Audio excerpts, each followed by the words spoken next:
what you are, as it is the first step towards being better than you are. So, namaste and good evening, ladies and gentlemen. It's me, Nisha, all the way from Chitawan and host for a day. Well, today we have a very special guest who is my, your, and our inspiration. So, are you excited? Yes, it's my honor to present the one, Mr. Vim Nirola, who had represented our nation in international platforms like Indians Got Talent, Britain Got Talent, and so on. And not only that, who is the singer of many songs like Sunday Morning, Love You, I'm at Station, Give Me Tablet, Let's Fly in the Sky, etc., which are not only beloved by Netflix but also the English music lover. So, without any delay, let's invite and welcome Mr. Vim Nirola sir in our program. Welcome, sir. Sir, Thank you कार्यक्रममा very स्वागत. much. Thank you very much, Nishaji. Welcome, sir. आरामै हुनुहुन्छ sir? आराम छु अनि तपाईलाई? म पनि एकदम आराम छु सर अनि हामीलाई हेरेर बस्नुहुने सम्पूर्ण पनि आरामै हुनुहुन्छ होला भन्ने आशा छ।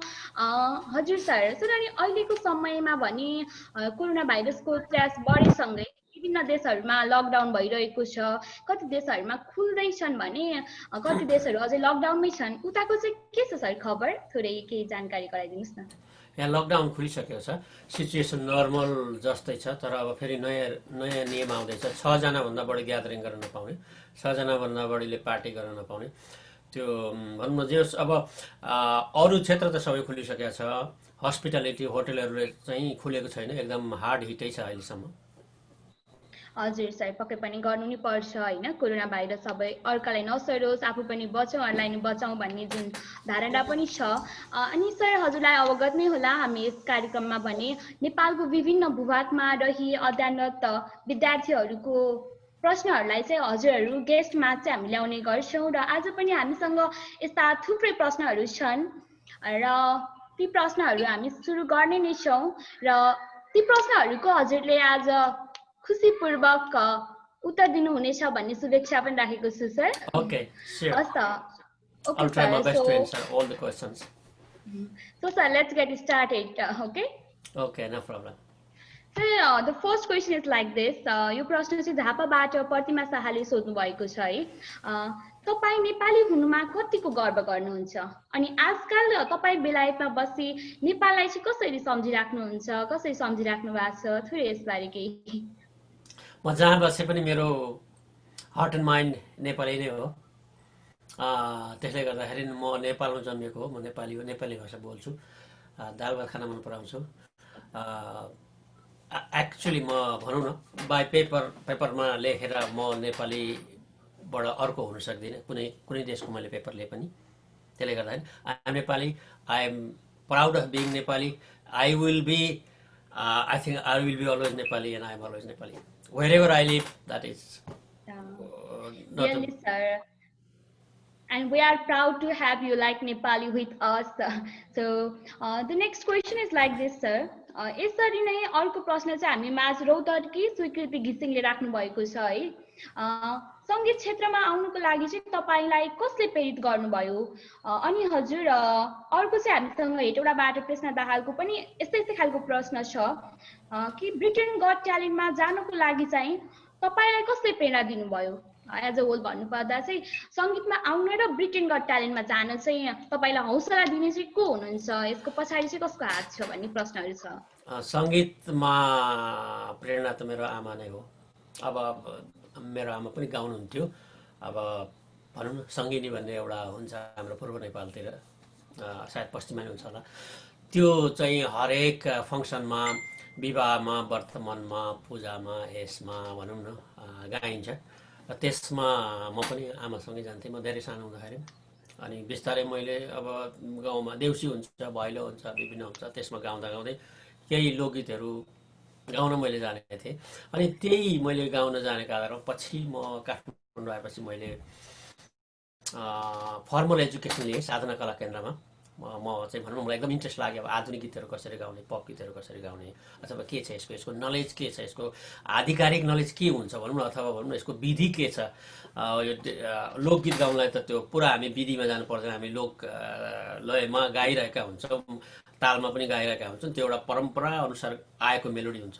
अब यो आधुनिकमा चाहिँ अरूमा चाहिँ अझ एडभान्स गीतहरू गाउन अथवा क्लासिकल गाउन चाहिँ त्यसको एउटा पद्धति छ र त्यो पद्धति के छ भनेर मलाई त्यो सिक्न असाध्यै इन्ट्रेस्ट लागेर मैले साधना कला केन्द्रमा गएर केही बेसिक नलेजहरू लिएँ र मलाई मजा आउन थाल्यो यो गीत गाउन। त्यसैले म भनौँ न अनि मैले गाइरहेँ भनौँ न। अब आफ्नो हिसाबले आफ्नो टाइम मिलाएर आफ्नो घरमा प्र्याक्टिस गर्ने, गाउने, शब्द लेख्ने, कम्पोज गर्ने, अनि म विभिन्न गर्न थालेँ भनौँ न।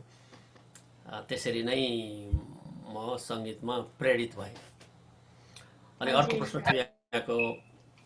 सर अनि अर्को प्रश्न चाहिँ ब्रिटेन गट ट्यालेन्टमा जानलाई चाहिँ कसले प्रेरणा दिनुभयो अथवा जानुपर्छ है भनेर चाहिँ कसबाट सुन्नुभयो अथवा कसले चाहिँ प्रेरणा दिनुभयो भन्ने प्रश्न थियो है हामीसँग। अब रियालिटी सोहरू जस्तो India got talent, Indian idol, Nepali idol होइन, Nepal idol, British got talent, America got talent, यो सोहरू चाहिँ हेरिरहन्थ्यो होइन। अनि हेर्दाखेरि एकचोटि ट्राई गरौँ नि त, भनौँ न आफ्नो गीत लिएर गएर ट्राई गरौँ भनेर मैले ट्राई गरेको हुँ। म पहिला इन्डिया गट ट्यालेन्टमा गएको थिएँ, अनि त्यसपछि आएर मलाई फेरि इन्ट्रेस्ट भयो कि ब्रिटेन गट ट्यालेन्टमा पनि गइहेरौँ नि त एकचोटि। हाम्रो कसैले त्यहाँ जानुपर्छ, त्यहाँ जा भनेर यस्तोहरू मलाई कसैले भनेको त होइन, कसैले पनि मलाई भनौँ न। तर म आफैले एकचोटि ट्राई गरौँ नि त होइन, why not Britain got talent होइन, एउटा रियालिटी सो के नै फरक पर्छ र भनेर म त्यसरी गएको हुँ। India got talent, Britain got talent बोथमा चाहिँ लेट्स सी वाट ह्यापन्स होइन, लेट्स ट्राई भन्ने हिसाबले गएको म। पक्कै पनि सर। सर अनि हजुरले यस कुरा गर्दै गर्दा चाहिँ मलाई आफैमा मनमा लागेको एउटा प्रश्न छ है, म त्यो प्रश्न राख्न चाहेँ। इन्डियन गट्स ट्यालेन्ट अनि त्यसपछि ब्रिटेन गट ट्यालेन्टमा जानुभयो, के कस्तो खालको फरक पाउनुभयो र नेपालले चाहिँ यस्तो कार्यक्रमहरू अझै गर्दै जानुपर्छ भन्ने के छ हजुरको यसमा चाहिँ विचार चाहिँ के छ, के फरक छ? ठिक छ। अब कस्तो भने यो जति अब अहिलेसम्म ट्यालेन्ट सोहरू छन्, जस्तो अब अमेरिका भयो जता पनि, यिनीहरू चाहिँ कुनै पनि देशको मान्छेले त्यहाँ भाग लिन पाउँछ। त्यस कारणले इन्करेजिङ छ। जाँदा नेपालीले पनि जाँदाखेरि ट्राई गर्दाखेरि it's not bad, it's very good होइन। त्यहाँको जनमानसले मन पराउने खालको गीतहरू, इङ्ग्लिस इन्टरनेसनल खालको गीतहरू लिएर जाँदाखेरि चाहिँ डेफिनेटली हुन्छ। भनौँ न आफ्नो एपियरेन्स हुन्छ, केही नभए पनि केही हुन्छ भनौँ न, ट्राई हुन्छ। त्यसले गर्दाखेरि जानु राम्रो कुरो हो, किनभने आफूलाई एक्सपिरियन्स पनि हुन्छ, आफूलाई नलेज पनि हुन्छ होइन। आफूलाई धेरै कुराको फाइदा हुन्छ त्यहाँ त्यसरी जाँदाखेरि, एउटा ठुलो एक्सपिरियन्स हुन्छ भनौँ न। वास्तवमा तपाईँको गीत गायनको यात्रा चाहिँ कहिलेबाट सुरु भयो त भन्नुपर्दा होइन? सायद 2045 साल, 45-46मा हो। मैले त्यहाँ एउटा स्टुडियो थियो भनौँ न, सिम्फोनी भन्ने, यो तीर्थचन्द्र कलेजको पूर्वपट्टि। त्यहाँ मैले पहिलो गीत रेकर्ड गरेको थिएँ, दिन बिहान साँझ बित्यो भनेपछि। यो थियो 47-48 सालको कुरा। ओके हजुर सर। आज तपाईँको यो यात्रा चाहिँ ब्रिटेन गट ट्यालेन्टको मञ्चसम्म पुग्दा र संसारको विभिन्न कुनामा रहिरहनु भएको मानिसहरूको माया बटुल्न पाउँदा चाहिँ तपाईँलाई कस्तो अनुभव हुन्छ? मलाई एकदम खुसी लाग्छ। मैले कम्पोज गरेको, मैले लेखेको, मैले गाएको होइन, मैले एरेन्ज गरेको, एभ्रिथिङ मैले गरेको गीत चाहिँ भनौँ न यसरी वर्ल्ड वाइड अब अथवा अत्याधिक मान्छेले मन पराइदिनु भएको हुँदाखेरि चाहिँ एउटा भनौँ न एउटा खुसी लाग्छ, ह्याप्पी लाग्छ होइन। मानिसहरूलाई मैले यो सुनाउन सकेँ, उहाँहरूले मन पराइदिनु भयो, उहाँहरूले माया गरिदिनु भयो, त्यसमा एकदम भनौँ न गौरव लाग्छ मलाई। पक्कै पनि सर, आफ्नो कामलाई सबैले माया गरिदिनु हुँदा, हौसला दिनु हुँदा त खुसी नै लाग्छ। हजुर पनि अरूको लागि चाहिँ हौसलाको पात्र बन्नुभएको छ, त्यसको लागि सरलाई फेरि पनि बधाई। अनि आज यसरी हजुरसँग कुरा गर्न पाउनु सौभाग्य जुटाएकोमा स्मार्ट स्टुडेन्ट सो अनि हजुरलाई समय दिनुभएकोमा पनि म एकदमै आभारी छु भन्दै आजको हाम्रो अर्को 5औं प्रश्नतर्फ लागौँ। अक्षरा स्कुल काँडाघारीकी छात्र जेसिका शर्मा जो हाम्रै साथी पनि हुनुहुन्छ, उहाँले चाहिँ एउटा प्रश्न गर्नुभएको छ है। त्यो प्रश्न चाहिँ यस प्रकार रहेको छ, सर ब्रिटेन गट ट्यालेन्टमा गइसकेपछि चाहिँ तपाईँको जीवनमा के कस्ता खालका परिवर्तनहरू आए त? ब्रिटेन गट ट्यालेन्टमा जानुभन्दा अगाडिको भीम निरौला र त्यसपछिको भीम निरौलामा चाहिँ हामीले के कस्ता फरकहरू पाउन सक्छौँ? हजुर आफैले चाहिँ कस्तो फरकहरू पाउनुभयो? त्यस्तो उल्लेखनीय त्यस्तो भनौँ एउटा बिटिन गट ट्यालेन्टले चाहिँ मलाई भनौँ न मोर जति जुन एक्सटेन्टमा म पपुलर थिएँ त्योभन्दा बढी पपुलर बनायो मलाई र मलाई हौसला मिल्यो अझै हौसला म अझै अरू गीतहरू गाउँछु अरू गीतहरू रेकर्ड गर्छु अरू भिडियोहरू बनाउँछु अरू कन्सर्टहरू गर्छु होइन भनेर मलाई यसले हौसला बढ्यो म अझै म्युजिक प्र्याक्टिस गर्छु जस मलाई यसले चाहिँ अघि बढ्नलाई चाहिँ हौसला दिएको छ भनौँ न मलाई भनौँ न यसले अब कहिलेकाहीँ फ्रस्ट्रेसन पनि हुन्छ आफूले आफ्नो टार्गेटमा आफू नपुग्दाखेरि तर स्लोली पुगिने रहेछ र पुगिन्छ जे हुन्छ राम्रो हुन्छ र हुँदै जान्छ यस्तो भनौँ न यस्तो हौसला मिलेको छ मलाई बिटिन गट ट्यालेन्टबाट चाहिँ हजुर sir where there is will there is a way भनिन्छ होइन पक्कै पनि त्यस्तै भयो हजुरको जीवनमा पनि र अन्य अरूको लागि पनि आफूले देखेको सपनासम्म पुग्नको लागि मिहिनेत गर्नुपर्छ यदि सपना हाम्रै छ भने भाग्यलाई किन दोष दिने हामी आफै मेहनती बन्नुपर्छ होइन र पक्कै पनि र जेसिका शर्माको साथै फेरि अर्को धनगढीबाट जेसिका बिनालीले पनि हामीलाई अर्को प्रश्न राख्नु भएको छ हजुर गीतमा अभिनय पनि गर्नुहुन्छ गीत पनि गाउनुहुन्छ कुन गर्दा चाहिँ रमाइलो हुँदो रहेछ त सर नाच्दा रमाइलो कि गाउँदा रमाइलो मलाई नाच्दा पनि रमाइलो लाग्छ गाउँदा पनि रमाइलो लाग्छ मलाई दुइटै उत्तिकै रमाइलो लाग्छ तर अनेस्टली भन्दाखेरि म डान्सर चाहिँ होइन म एक्टिङ पनि मैले अब त्यस्तो एक्टर पनि होइन म चाहिँ मेरो आफ्नै गीतहरूमा चाहिँ मैले भनौँ न अब मैले एकचोटि गरेको स्टेप गरेको छु भने त्यही स्टेप फेरि गर्दा भन्दा मैले सायद नहुन पनि सक्ला होइन तर त्यो एउटा चाहिँ नि स्पोन्टानियस मुभमेन्ट मात्रै हो मुभ गर्ने मात्रै हो मैले डान्सर होइन मलाई भनौँ न रिलमा चाहिँ अब सिङ्गिङमा चाहिँ मेरो एजुकेसन पनि छ मैले त्यसको बेसिकहरू पनि जानेको छु तर अब डान्सको स्टेपहरू चाहिँ होइन त्यो 1 2 3 यो भनेर मैले कहिले सिकेको पनि छैन त्यो चाहिँ नै एउटा के भन्छ स्वतस्फूर्त मुभमेन्ट मात्रै हो सर हजुरको यो जुन गीत छ Sunday morning love you Monday morning love you यो गीत चाहिँ एकपटक सुनेपछि चाहिँ त्यो मुखमै बसिराख्दो रहेछ कि जता जाँदा पनि त्यही गीत अनि बच्चादेखि ओल्ड एजको मान्छेहरूले समेत मन पराइदिनु भएको छ नेपालदेखि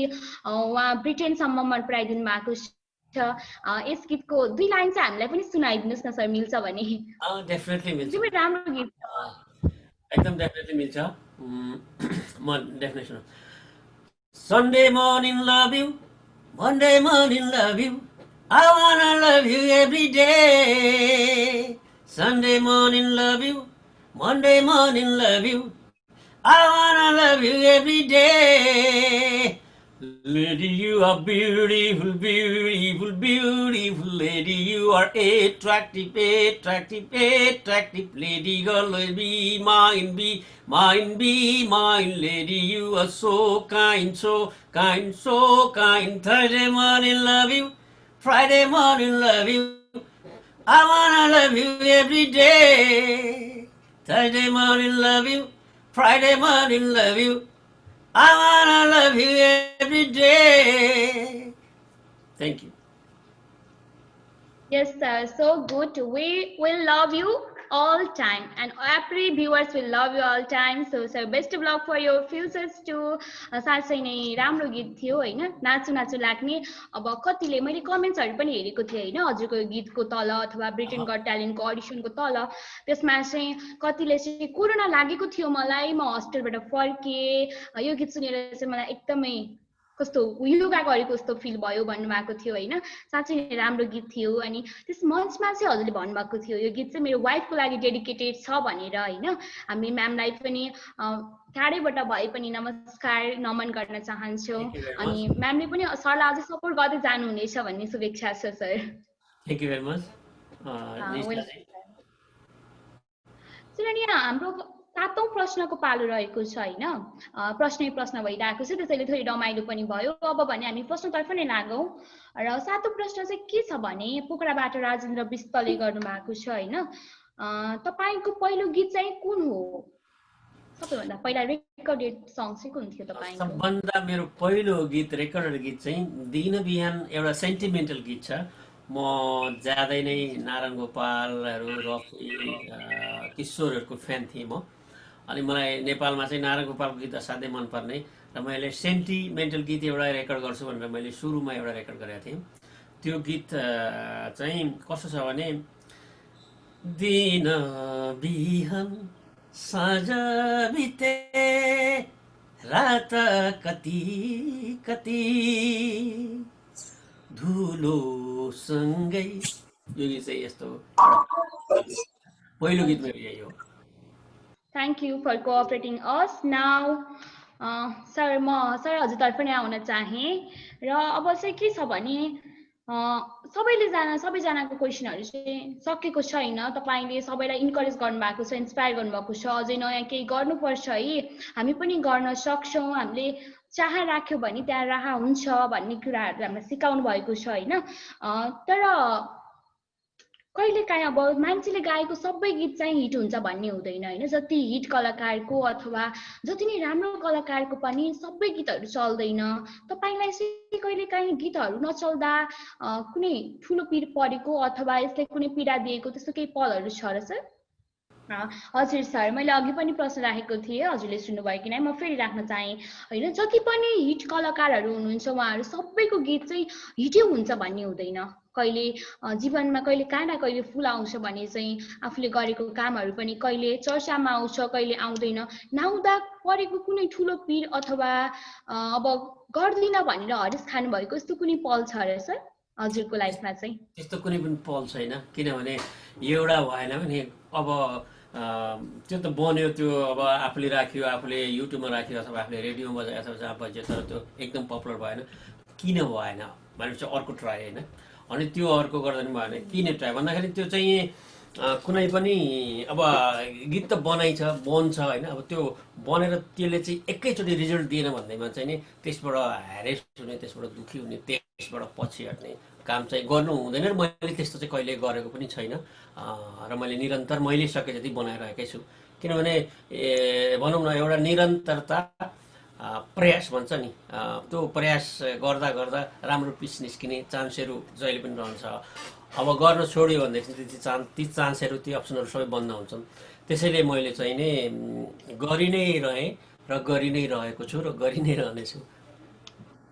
हस् सर, साँच्चै नै अरूलाई पनि इन्सपायर गर्यो होला। हामी चाहिँ कहिले पनि अब एकपटक हार्यौँ भनेर चाहिँ हरेस खाएर बस्नु भने पक्कै पनि हुँदैन। किनभने एउटा ढोका बन्द भयो भने अर्को ढोकाले खुलेर आऊ भनेर स्वागत गरिरहेको हुन्छ अरे। हजुर सर, पक्कै पनि। र अब फेरि म अर्को प्रश्नतर्फ लाग्न चाहेँ। र अर्को प्रश्न मैले हाम्रा सुदूरपश्चिमाञ्चलबाट हाम्रै साथी प्रज्वल बिनादीले सोध्नु भएको छ र उहाँको प्रश्न यस प्रकार छ सर, तपाईँ कति समय चाहिँ रियाज गर्नुहुन्छ? अनि गीत गाउनको लागि अथवा गीत गाउने मान्छेहरूले चाहिँ खानपिनमा धेरै केयर गर्नुपर्ने, चिसो खान नहुने, आइसक्रिम खान नहुने र यस्ता अन्य कुराहरू छ होइन, हामी दर्शकले सुन्दा के छ सर, हजुरले चाहिँ के गर्नुहुन्छ आफ्नो गलालाई नसुकोस् भनेर अथवा प्रोग्रामको लागि चाहिँ रेडी चाहिँ कसरी गराउनुहुन्छ? अब चिसोहरूले डिस्टर्ब त गर्छ होइन, तर डिस्टर्ब गर्छ आइसक्रिमहरूले, चिसो भनौँ न एकदम फ्रिजको पानीहरूले, तर यसमा पर्मानेन्टली त्यसलाई ड्यामेज चाहिँ गर्दैन होइन। जस्तो अब तातो पानी, जस्तो अब कन्सर्ट छ भनेदेखि, भोलि कन्सर्ट छ भनेदेखि आजदेखि अरू कुराहरू नखाने, तातो पानीहरू खाने अथवा आफूलाई फ्रेस राख्ने, आफ्नो घाँटीलाई राइट राख्ने। तर आज एकदम धेरै आइसक्रिम खायो, आज एकदम धेरै चिसो पानी खायो भने डेफिनेटली भोलिको कन्सर्टलाई इफेक्ट गर्न सक्छ। त्यस्तो त्यो चाहिँ नि, तर त्यो टेम्पोररी मात्रै हो। त्यसले चाहिँ नि गएर चिसो खाँदा, आइसक्रिम खाँदाखेरि भनौँ न लङ टर्म इफेक्ट यस्तो चाहिँ केही पनि हुँदैन। हजुर सर, तर नि यसैमा चाहिँ अर्को प्रश्न थियो, कति समय चाहिँ हजुरले प्र्याक्टिस गर्नुहुन्छ अथवा रियाज गर्नुहुन्छ आफ्नो गायनलाई अझै तिखार्नको लागि चाहिँ कति समय गर्नुहुन्छ पनि उहाँको प्रश्नमा थियो। सर यसबारे पनि केही बताइदिनुहोस् न। म प्राय सरगम गर्छु, सरगम भनेको सारेगम हो, अनि सरगमलाई पनि रिदममा गर्छु, बिटमा गर्छु। अनि त्यसैमा मैले सरगम गर्दा गर्दै त्यहाँ शब्द पनि भनौँ न कम्पोज गर्न ट्राई गर्छु। र त्यसको म कहिले 2 घन्टा पनि गर्छु, कहिले 4 घन्टा पनि गर्छु, कहिले आधी घन्टा मात्रै पनि गर्छु। अब भनौँ न म फ्रिली जति मेरो टाइम निक्लिन्छ त्यति म गर्छु। यस्तो मेरो छुट्टी भएको दिनमा कहिलेकाहीँ म 4-5 घन्टा नि गर्छु, तर कहिलेकाहीँ चाहिँ म आधा घन्टा मात्रै नै गर्छु। It's always depends on mood र टाइम, एभ्रिथिङ। यस सर, पक्कै पनि समय भएको बेलामा अथवा फ्री टाइममा चाहिँ गर्नुहुन्छ अथवा फिक्स चाहिँ छैन तर गर्नुहुन्छ भन्नुभयो होइन यसबारे चाहिँ? त्यस्तो मैले रेगुलर यो टाइमदेखि यो टाइम गर्छु भनेर टाइमिङ त बनाएको छुइनँ, तर भनौँ न प्रायः म इभिनिङमा गर्छु, भनौँ न 4-5 बजेतिर त्यो बेलामा गर्छु। म बिहानभन्दा पनि म बेलुकातिर गर्छु प्रायः। हजुर सर। सर अनि कतिको इम्पोर्टेन्ट छ यो सिक्नलाई चाहिँ होइन? कसैको अब कला र गला चाहिँ भगवानले नै दिनुहुन्छ भन्छ। यो गला चाहिँ हुन्छ तर प्र्याक्टिस गरेन भने हराउन सक्छ भन्ने छ कि? अब कति सिङ्गरहरूले चाहिँ मार्केट छैन अथवा उहाँहरूले गाउनुभएको गीत राम्रो छैन भनेर हार खाएर बस्नुभएको हुन्छ होइन? आफ्नो केयर पनि गर्नुहुन्न भोइसको। अनि कति चाहिँ आफ्नो ट्यालेन्ट भए तापनि दुर्गम क्षेत्रमा भएको अनि इकोनोमिक ब्याकवर्डनेसका कारणहरू अगाडि आउन सक्नुहुन्न। हजुर चाहिँ उहाँहरूलाई कसरी मोटिभेट गर्नुहुन्छ आउनुहोस् भनेर चाहिँ कसरी के भनेर आह्वान गर्नुहुन्छ हजुर चाहिँ? अब बेस्ट मैले देखेँ चाहिँ अब नेपालमा अब नेपाल आइडल छ होइन, रिमोटमा बस्ने भाइ बहिनीहरू जो एकदम इन्ट्रेस्टेड हुन्छ, गाउन पनि सक्नुहुन्छ, उहाँहरूलाई चाहिँ रियालिटी सोमा जानुहोस्। जस्तो नेपाल आइडल छ, त्यो एकदमै अहिले आर्टिस्ट नेपालमा चाहिँ आर्टिस्ट प्रड्युस गर्ने त्यो चाहिँ एउटा बिगेस्ट प्लेटफर्म भइरहेछ, एकदम राम्रो प्लेटफर्म भइरहेछ। त्यहाँ एकदम भनौँ न टिचरहरू पनि एकदम राम्रो राम्रो हुनुहुन्छ सिकाउने। त्यस प्लेटफर्मबाट अघि बढ्नु छैन, त्यो अहिले चाहिँ पहिला जस्तो छैन। पहिला चाहिँ अब एकदमै गाह्रो, रेडियोमै गीत पुर्याउनु पर्ने, त्यहाँबाट बजाउनु पर्ने, त्यहाँबाट चाहिँ पपुलर हुनु पर्ने, त्यो भनेको एकदम च्यालेन्जिङ हुन्थ्यो। तर अहिले चाहिँ त्यस्तो च्यालेन्जिङ छैन। अहिले स्वतन्त्र रूपमा युट्युब पनि छ, केही हदसम्म राम्रो युट्युब च्यानलमा अपलोड गरेर आफ्नो रेकर्डिङ भने पनि पपुलर हुने चान्स हुन्छ। त्यसले गर्दाखेरि सबभन्दा राम्रो अहिले मैले देखेको चाहिँ नेपाल आइडलमा जाने, पार्टिसिपेट गर्ने र त्यहाँबाट चाहिँ आफू फिल्टरबाट अगाडि जाने। अहिले चाहिँ नेपालमा नेपाल आइडल, भोइस नेपाल जस्ता अन्य रियालिटी सोहरू बनिसकेका छन् र हामी भाग्यमानी पनि रहेछौँ यो जेनेरेसनले चाहिँ इन्जोय गर्न पायौँ र कति पहिला त आफ्नो गीत भए तापनि रेडियोसम्म पुग्नुपर्ने कठिनाइहरू भोग्नुपर्ने हुन्थ्यो भनेर हजुरले हामीलाई जानकारी पनि दिनुभयो। सर अनि अर्को प्रश्नतर्फ म हजुरलाई लम्काउन चाहेँ। हजुर आफै त सबैका लागि अनुकरणीय हुनुहुन्छ होइन? कतिले हजुरको जीवन कथाबाट थुप्रै कुराहरू सिक्ने अवसर पाएका छन् भने हजुरको लागि चाहिँ को हुनुहुन्थ्यो इन्सपायर गर्ने अथवा गीतमा आऊ भनेर चाहिँ अब गीत गाउनुपर्छ भनेर आफ्नो आमाबाट प्रेरित हुनुभयो भन्नुभयो होइन? र हजुरको लागि चाहिँ को हुनुहुन्छ अनुकरणीय व्यक्ति? सङ्गीत क्षेत्रबाट चाहिँ को हुनुहुन्छ? कसको नाम यसमा राख्न चाहनुहुन्छ? म एकदम धेरै म स्टुडेन्ट लाइफमा काठमाडौँमा मैले कलेज युनिभर्सिटी पढ्दाखेरि मैले सुन्ने भनेको चाहिँ नारायण गोपाल दाइ हो। नारायण गोपाल पनि त उहाँ हाम्रो बिच हुनु आज 26 वर्षभन्दा बढी भइसक्यो उहाँ बिच। स्वर, उहाँले गाउने स्टाइल होइन, भावुकता त्यो सबै थियो। अनि रोमान्टिक गीतमा चाहिँ मलाई एकदम उदित नारायण मन पर्थ्यो। उसले चाहिँ एकदम राम्रो फिल्ममा चाहिँ भनौँ न एउटा फिल्मको सिचुएसनमा राम्रो तरिकाले गीत गाउँथ्यो रोमान्टिक गीतहरूमा, अलि खुसीका ह्याप्पीका गीतहरूमा। र मलाई स्याड सङ्गहरू चाहिँ एकदमै नारायण गोपाल दाइको मन पर्छ। र अहिले पनि म कहिलेकाहीँ नारायण गोपालको दाइको गीत सुनेर 2-3 घन्टा बिताइदिन्छु। हजुर सर, पक्कै पनि उदित नारायण सरले पनि इन्डियामा गएर आफ्नो गायन प्रतिभाबाट सबैको मन जित्नु भएको छ। तर नि एउटा प्रश्न चाहिँ यसमा के हुन सक्छ भन्दा सबैलाई अब राम्रो गायककारहरू छन्, उनीहरूले नेपाल छोड्नु पर्ने नै हो त? नेपालमा अपर्च्युनिटी नभएको हो कि के हो त? अब सबैले अझै राम्रो गर्ने, अझै राम्रो भनेर जानुभएको के? सबैजना देश छोडेर राम्रो गायनको लागि जानुभएको कि अन्य यसको पछाडि केही अन्य रिजनहरू छ? यसबारे पनि बताइदिनुहोस् न थोरै। देशको नै सबभन्दा ठुलो समस्या त फाइनेन्सियल क्राइसिस नै हो। नेपाल भनौँ न अविकसित रहनु अथवा त्यहाँ जबका अपर्च्युनिटी नहुनु, राम्रो राम्रो सिङ्गरहरूले पनि आफ्नो लाइभलीहुड त्यहाँबाट चाहिँ भने कमाउन नसक्नु, पछि पर्नु, भनौँ न ती विभिन्न कारणले चाहिँ नै बेटर लाइफ खोज्न नै जानुभएको हो जस्तो लाग्छ। एउटा भनौँ न कति सिङ्गरहरू अथवा कति जस्तो म नै यहाँ बसिरहेको छु होइन, म नेपालमा हुँदा त म पपुलर यस्तो मेरो पपुलारिटी केही पनि थिएन, तर म त यहीँबाट गरिरहेको। तर पनि नेपालमै पपुलर भएर पनि साथीहरू गइरहनु भएको छ। त्यसको कारण चाहिँ नि एउटा भनौँ न देशको परिस्थिति हो। जस्तो हामी पनि भनौँ न अमेरिका जस्तो धनी देश भइदिए भए हामी कोही पनि कहीँ पनि जाने थिएन होइन, अथवा त्यति धनी नभए पनि हामी पनि एउटा स्ट्यान्डर्डमा मात्रै पुगेको भए पनि कोही पनि कहीँ पनि जाने थिएन। तर त्यो सबै गोलमालै भएको हुँदाखेरि नै सबै नेपालीहरू बाहिर जानुपर्ने, बाहिर गएर काम गर्नुपर्ने, आर्टिस्टहरू पनि बाहिर जाने कारण चाहिँ यही हो। हजुर सर, पक्कै पनि अब नेपाल पनि छिटै एउटा राम्रो देश बन्नेछ, विकसिततर्फ लाग्नेछ र नेपालका दाइ भाउजू अनि आमा बुवा सबैजना चाहिँ अब नेपालले केही गर्नुहुनेछ होइन, पक्कै पनि यो आशा गरौँ। सर, अब निर्धारण समय चाहिँ सकिनै आँटिसकेको छ, त्यसैले जाँदा जाँदै हजुरको आगामी दिनहरूको लागि चाहिँ के कस्तो योजनाहरू बनाइराख्नु भएको छ? यस क्षेत्रमा आउन चाहने अन्य व्यक्तिको लागि चाहिँ कस्तो खालको प्रेरणा छोड्न चाहनुहुन्छ अथवा कस्तो खालको योजना अथवा सन्देश दिन चाहनुहुन्छ उहाँहरूको लागि चाहिँ, यसबारे बताउनु। अब यो कला क्षेत्रमा विशेष गरी सङ्गीत क्षेत्रमा चाहिँ नि फर्मल एजुकेसन बेसिक चाहिँ एडभान्स लेभल त कति सिक्नु त्यसो कुनै हुँदैन, बेसिक चाहिँ जानेर आउनुभयो भने साह्रै राम्रो भनौँ न। अब कोही त एकदमै हुनुहुन्छ, जस्तो हामीले सुनेको छौँ इन्डियाको ठुलो सिङ्गर चाहिँ किशोर कुमारले चाहिँ नि बेसिक पनि जान्दैन थिए, सरगम पनि जान्दैन थिए भनेर चाहिँ नि भन्छन् होइन। उनले पनि भनेका छन् आफूले मलाई यो सारेगामा पनि आउँदैन भनेर। तर त्यो भनेको चाहिँ एक दुईजना संसारमा हुने कुरो हो। तर अरू जति हुनुहुन्छ उहाँले सिक्नुहोस् होइन, के हो एटलिस्ट बेसिक सुर भनेको के हो, ताल भनेको के हो होइन। अनि त्यति चाहिँ सिक्नुभयो भनेदेखि चाहिँ नि गीत चाहिँ गाउन सक्नुहुन्छ। आफू पपुलर गीतहरू अब गीत गाउन सकेपछि अनि अर्को स्टेपमा सोध्ने हो आफू कसरी पपुलर हुने अथवा आफूले कसरी पनि हामीले सिकेर चाहिँ आउँदा चाहिँ राम्रो हुन्छ भन्ने चाहिँ हजुरले यसबारे बताइदिनु भयो होइन त? बेसिक भनौँ न, जस्तो हामी अब एकैचोटि हामीले जस्तो एउटा कह एबिसिडी पनि नजानिकन हामीले जसरी किताबै लेख्ने कुरो जसरी सोच्न सक्दैनौँ होइन। त्यसको लागि कम्तीमा त पहिला आफू ल्याङ्ग्वेजमा एकदम कमान्ड हुनु पऱ्यो, अनि लेख्ने कुरा अथवा के गर्ने कुरा जसरी हुन्छ त्यसरी नै। तर अलिकति एक्सेप्सनल छ, जस्तो लोकगीतहरू गाउँलाई स्वतःस्फूर्त त्यो बाजेको बराजेको पालादेखि आइरहेको हुँदाखेरि त्यसलाई हामीले गाउन सक्छौँ, सधैँ त्यो सुनिरहेको हुँदाखेरि त्यसमा चाहिँ अटोमेटिक हामी एजुकेटेड भइरहेको हुन्छौँ। र कोही कोही मान्छेहरू जस्तो अघि भनियो किशोर कुमारले सरगम पनि जान्दैन थियो भनेर मलाई विश्वास लाग्दैन थियो, तर पछि साँच्चै हो रहेछ होइन। तर उनी चाहिँ एउटा ठुलो सङ्गीतकारकै छोरा हुन्।